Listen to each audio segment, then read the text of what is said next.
नमस्कार, मेरे YouTube channel my life my way पर आज आपका फिर से स्वागत है।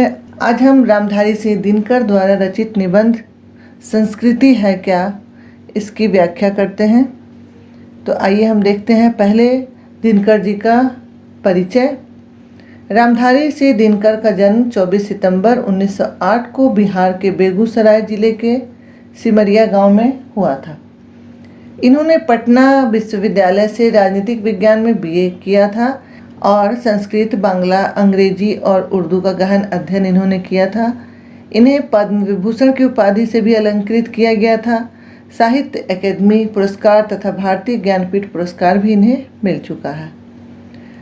द्वापर युग पर आधारित ऐतिहासिक घटना महाभारत पर आधारित उनके प्रबंध काव्य कुरुक्षेत्र को विश्व के 100 श्रेष्ठ काव्य में 75वां स्थान दिया गया है। इसकी एक लाइन में यहाँ उल्लेख करना चाहूँगी। ओजस्वी भावना आप देख सकते हैं। छीनता हो स्वत्व कोई और तू त्याग तप से काम ले, धर्म है विच्छिन्न कर देना, तेरी तरफ उठ रहा जो हाथ है। इस तरह की इनकी कविताएं, ये एक ओजस्वी रचना का उदाहरण है। दिनकर जी की कुछ महान कृतियां हैं रश्मि रथी, उर्वशी, परशुराम की प्रतीक्षा आदि। दिनकर जी का देहावसान 24 अप्रैल 1974 को हुआ था। हम पढ़ते हैं निबंध संस्कृति है क्या। इसका शीर्षक है संस्कृति है क्या। असल में बताने की कोशिश उन्होंने ये की है कि संस्कृति क्या है। तो इस पाठ का सारांश हम देखते हैं और इसकी व्याख्या करते हैं। रामधारी सिंह दिनकर द्वारा लिखित यह एक प्रसिद्ध निबंध है। इन्होंने इस निबंध में उजागर किया है संस्कृति की विशेषताएं और महत्व तथा सभ्यता और संस्कृति में क्या अंतर है। लेखक ने यहाँ बताया है कि संस्कृति के लिए एक कलात्मक पसंद या नापसंद बहुत मायने रखता है। यानी संस्कृति का संबंध कहीं ना कहीं कलात्मकता से भी है। वे कहते हैं कि संस्कृति को एक परिभाषा में बांधा नहीं जा सकता है। ये हर किसी में जन्म से ही मौजूद रहते हैं। सभ्यता और संस्कृति में अंतर है। सभ्यता हालांकि स्थूल होती है और इसका संबंध भौतिकता से होता है, पर यह संस्कृति से ही प्रभावित होता है। परंतु भौतिकता संस्कृति की पहचान नहीं हो सकता। यानी संस्कृति और सभ्यता एक दूसरे से प्रभावित रहते हैं मगर अलग भी हो सकते हैं। इसका उदाहरण देते हुए उन्होंने बताया है कि जिस प्रकार एक सूट बूट में सभ्य सा दिखने वाला व्यक्ति अपने विचारों से असभ्य हो सकता है और एक दूसरा व्यक्ति जो मैले कुचैले कपड़े में असभ्य सा दिखता है, फुहड़ सा दिखता है, वह अपने चरित्र और व्यवहार में सभ्य हो सकता है। क्योंकि हमने भौतिक पहनावे के आधार पर आंतरिक व्यवहार को स्थूल रूप दे दिया है। यानी यह पहनावा जो भौतिक रूप होता है, इसे देखते हैं, हम देख सकते हैं, छू सकते हैं, और इस पहनावे को ही हमने आंतरिक जो व्यवहार है उसे एक स्थूल रूप दे दिया है। यानी व्यवहार की कसौटी हमने स्थूलता को बना दिया है, जबकि यह पूरी तरह से उचित नहीं कहा जा सकता है। यहाँ तक भी देखा गया है कि जो लोग मैले कुचैले वस्त्र पहनते हो वो संयमित व्यवहार करने की कोशिश करते रहते हैं, और जबकि सूट बूट पहना व्यक्ति असभ्य व्यवहार करता रहता है और निश्चिंत रहता है कि जैसे सुसंस्कृत होने का प्रमाण पत्र उसे मिल गया हो सूट बूट पहनकर, और वह कैसा भी व्यवहार करेगा वह सुसंस्कृत ही कहलाएगा। तो यह कसौटी भौतिकता, स्थूलता, यह सही नहीं है। इसलिए पहनावे से किसी के सुसंस्कृत और अभद्र होने की पहचान हम नहीं कर सकते। आगे हम देखते हैं कि लेखक ने यह बताया है कि हमारे ऋषि मुनि जंगलों में रहते थे, पत्तों पर खाते थे, मिट्टी के बर्तनों में भोजन पकाते थे, पर अपनी मौलिकता और विशिष्ट गुणों के कारण आज भी सुसंस्कृत कहे जाते हैं।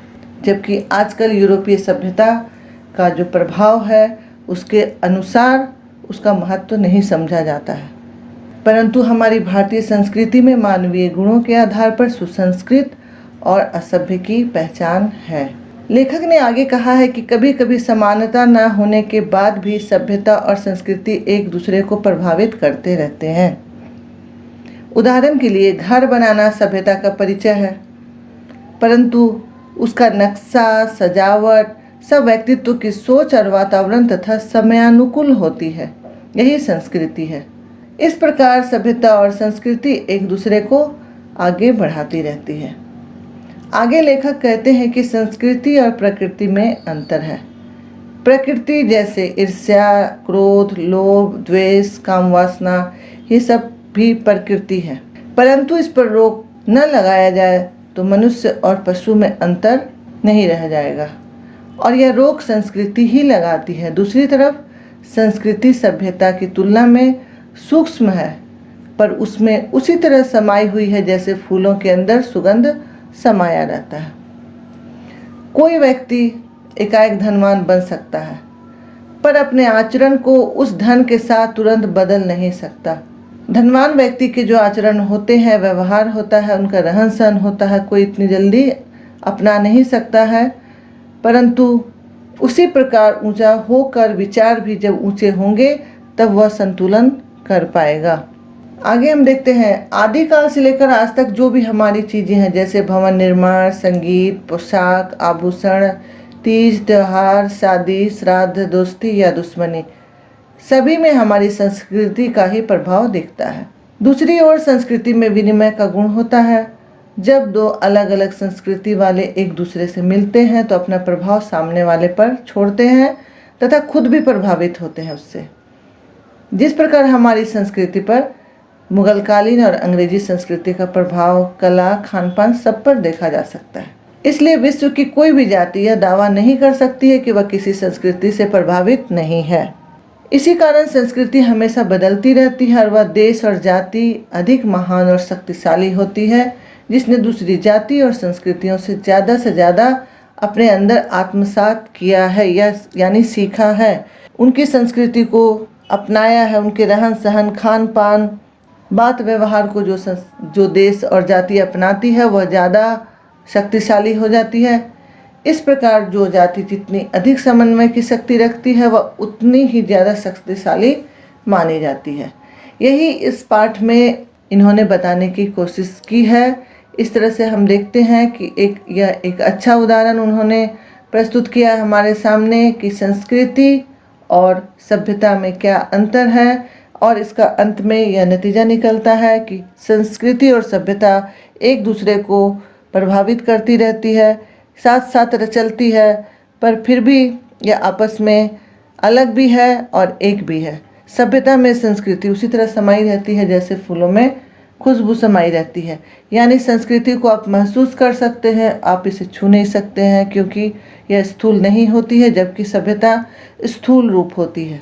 इन सारी बातों को देखने के बाद हम नतीजे पर पहुंचते हैं तो हम देखते हैं कि हमारी भारत की संस्कृति एक ऐसी ही संस्कृति है जो अनेक धर्मों और अनेक अलग अलग विचारों वाले लोगों के साथ एक साथ रहने के बाद भी सभी के धर्मों में आपस में समन्वय है और हमारी संस्कृति कभी न नष्ट होने वाली संस्कृति है, क्योंकि इसके दरवाजे हमेशा खुले होते हैं दूसरी संस्कृतियों से सीखने के लिए, और भारत ने अपनी संस्कृति की छाप भी दूसरे देशों की संस्कृतियों पर काफ़ी हद तक छोड़ी है। इसके साथ ही इस पाठ की व्याख्या हमारी आज की समाप्त हुई। अगर आपको ये समझ में आई तो आप इसे ज़रूर लाइक करें, अपने दोस्तों के साथ भी शेयर करें, और सब्सक्राइब नहीं किया है तो इसे सब्सक्राइब कर लें ताकि इस तरह के और भी वीडियो आपको मिलते रहें। वीडियो देखने के लिए धन्यवाद।